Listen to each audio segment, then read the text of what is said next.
Hujan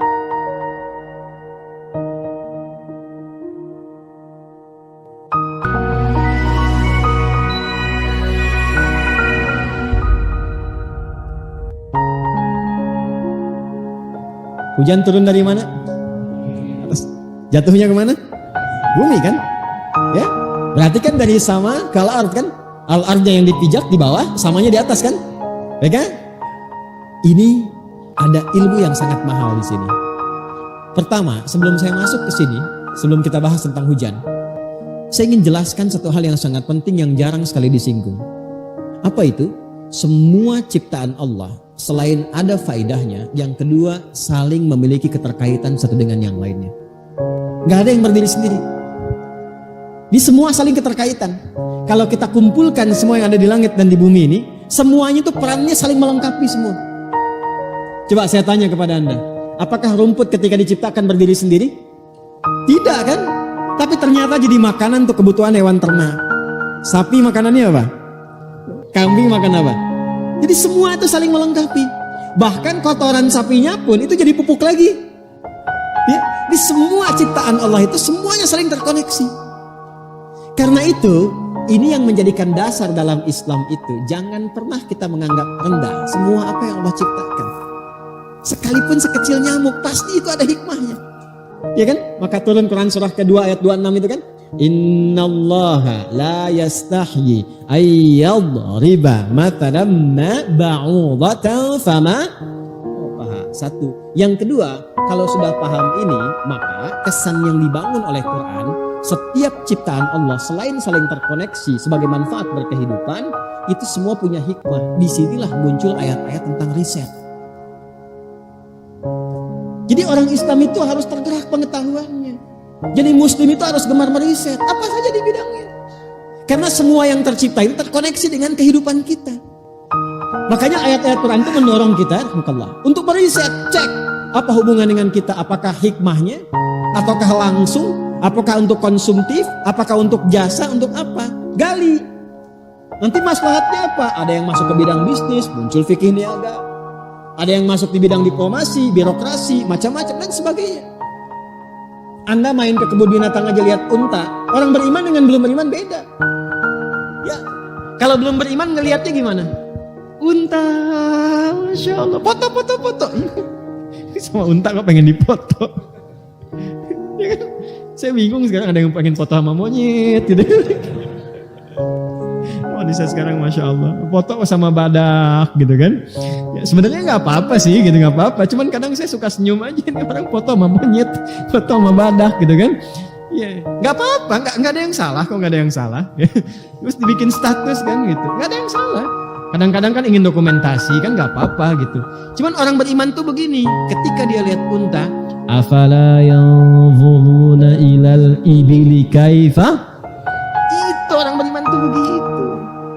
Kok dibaca tiap subuh ayatnya tapi nggak dipraktekin di kebun binatang Ragunan, kan?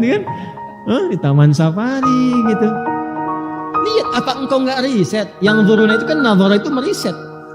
Bahasa kerennya tuh meriset, mengamati dengan seksama. Terus kenapa ibil? Kalau untanya Nabi Soleh apa namanya? Jenisnya naqah.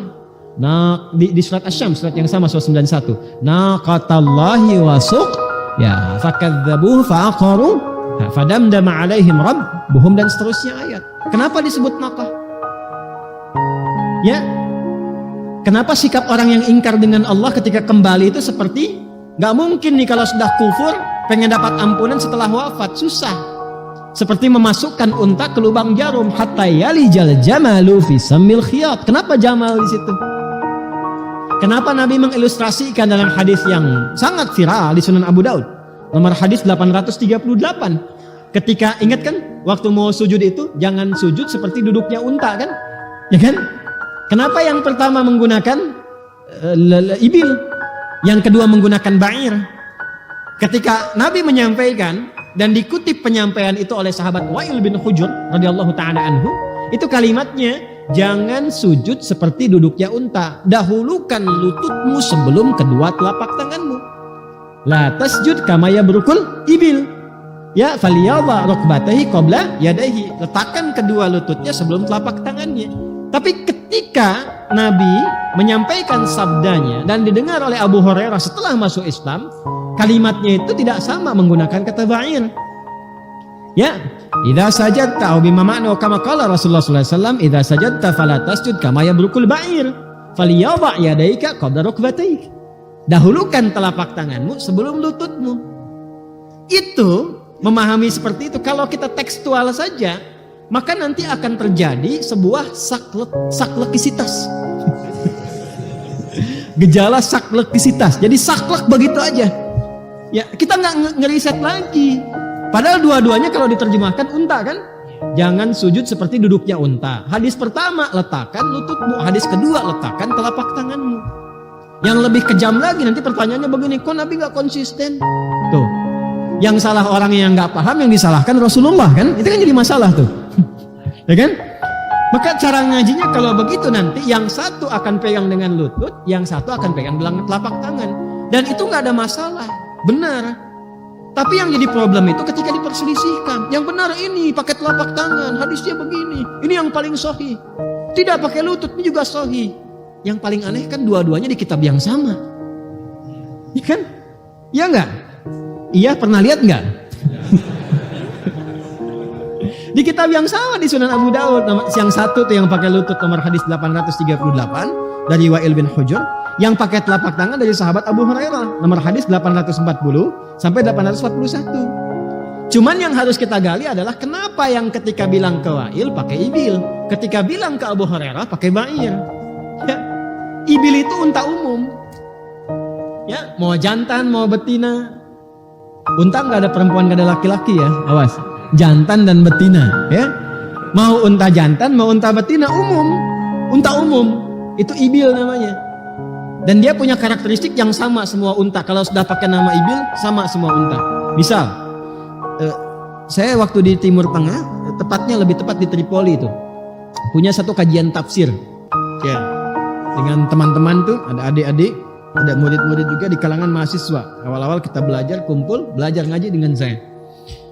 Kita bawa tuh prakteknya ke kebun binatang di Tripoli. Jadi kalau sedang ngaji satu ayat ada kaitan dengan hewan misalnya, nah untuk pembuktiannya saya ajak ke kebun binatang.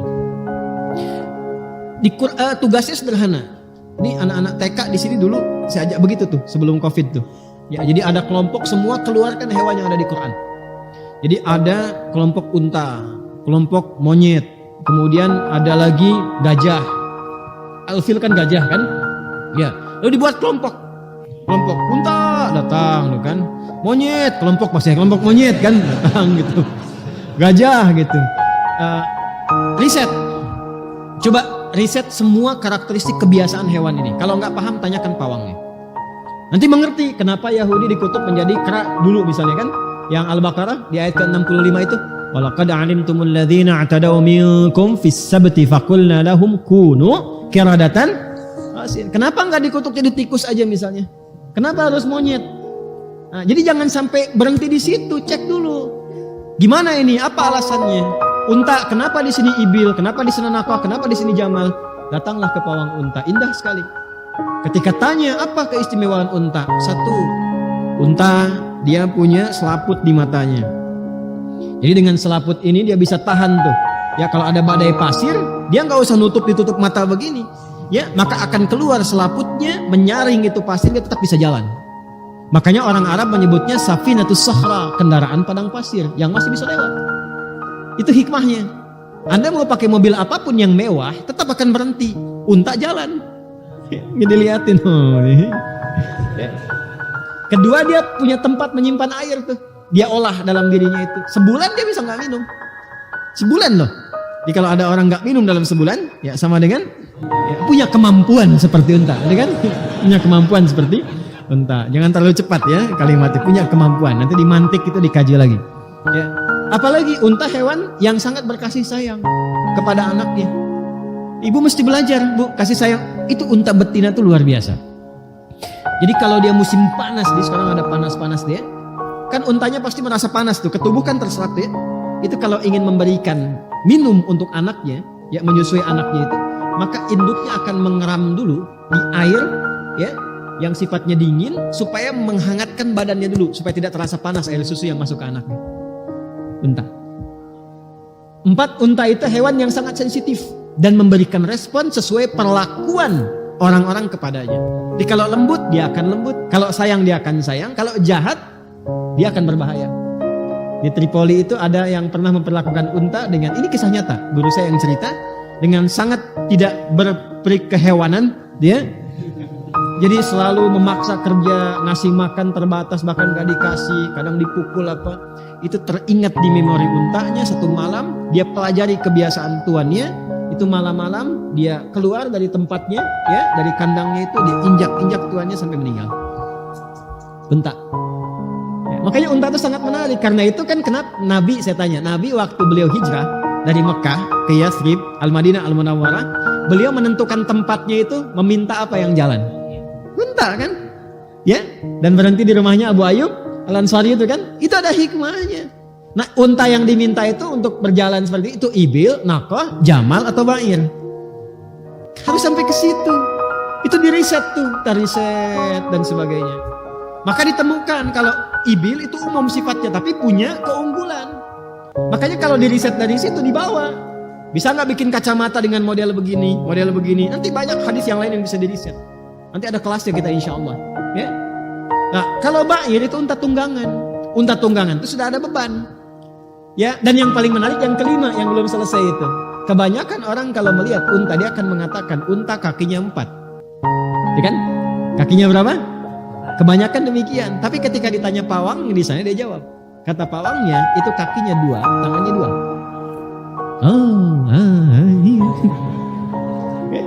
Dia punya 2 kaki, 2 tangan, bagian belakang kakinya, depan tangannya. Gitu. Dan unta umum ketika dia akan duduk tuh bahasa Arabnya untuk unta itu baraka ya beruku. Baraka ya beruku. Kalau dia sudah duduk namanya mabruk. Mabruk itu artinya unta duduk. Ya. Awas tuh, mabruk artinya apa? Unta duduk. Ya. Kalau mengucapkan selamat namanya mubarak. Mubarak ya, Anda sudah dapat promosi jabatan mubarak. Kalau mabruk, unta duduk. Ya, dikiaskan ke tentara yang sedang latihan. Itu kalau latihan sambil merangkak diri itu mabruk namanya, barakaya beruku. Ya, kalau menyelamati namanya mubarak. Ya, oh, selamat ya, masya Allah, berkah, dapat jenang, mubarak ya, misalnya kan. Nah itu mubarak namanya, dapat promosi jabatan, mubarak. Ya, tapi kalau unta duduk apa namanya? Mabruk. Makanya barakal ibilu, ya, ibil unta duduk. Itu kalau dia yang umum, dia akan mendahulukan apanya? Tangannya dulu. Ya, tangannya dulu. Makanya yang depannya dulu yang begini. Baru turun, baru kakinya belakangnya. Jadi depannya nekuk dulu, baru kaki belakangnya turun. Nah, kata Nabi, Anda kalau mau sujud, jangan seperti unta duduk, disebutkannya ibil. Dahulukan lututmu dulu, karena unta tangannya. Jelas ya? Tapi ketika menyebutkan yang kedua, ba'ir itu unta tunggangan. Unta tunggangan itu ada beban. Karena ada beban, kalau depannya digini duluan patah. Makanya dia turun dulu belakangnya, baru ditekuk depannya. Halo? Ya. Makanya kalau main-main naik unta tuh coba Anda praktekkan begitu. Itu ba'ir namanya. Nah, Nabi ingin menyampaikan majas, kiasan. Maksudnya apa? Kalau Anda punya beban, terbebani bagian tubuh kita karena faktor usia kah, karena faktor ada interaksi cedera kah dan sebagainya, ada peluang lutut itu terkena. Itu yang menjadikan Nabi kenapa bicara ditangkap sahabat Abu Hurairah. Abu Hurairah itu masuk Islamnya di tahun ke-7, 3 tahun sebelum Nabi meninggal. Nabi kan meninggal di tahun 10 Hijrah, ya kan? Beliau masuk Islam di tahun ke-7 Hijrah. Nah, Nabi itu sebelum meninggal, 3 tahun sebelum meninggal, usianya berarti 60 tahun kan? Iya kan? 60 tahun itu kalau kita ngaji sirah, itu lutut Nabi sudah bermasalah. Karena itu nanti ada hadis-hadis yang Nabi sholatnya pakai tongkat yang bersandar dan seterusnya. Itu lututnya sedang ada masalah. Nabi ingin menyampaikan kalau lututnya kena masalah, jangan jadi alasan. Kalau masih sempat bisa sujud pakai telapak tangan. Jelas? Nah, kalau lutut kamu nggak ada masalah, silahkan gunakan lutut duluan, nggak ada masalah. Tapi kalau hadisnya kita satukan, di ilmu hadis dikenal namanya al-jam'u wat taufik. Gabungkan semua hadisnya, cari petunjuknya. Maka petunjuknya mengatakan bahwa untuk sujud itu ada dua yang bisa digunakan. Silakan pilih dengan nyaman. Mau pakai telapak tangan atau pakai lutut. Begitu cara memahaminya. Jelas? Jadi kalau kita paham demikian gak ada persoalan. Yang nyaman pakai lutut, pakai telapak tangan. Jadi cara menyimpulkannya nanti tidak akan berbeda. Begitu ada orang sujud pakai telapak tangan duluan, tua nih. Kayaknya cedera gitu. Tidak, bukan begitu maksudnya. Ya, jadi mungkin dia nyaman dengan telapak tangan. Kalau nyaman pakai lutut, gunakan pakai lutut. Yang salah pakai kepala. Gitu.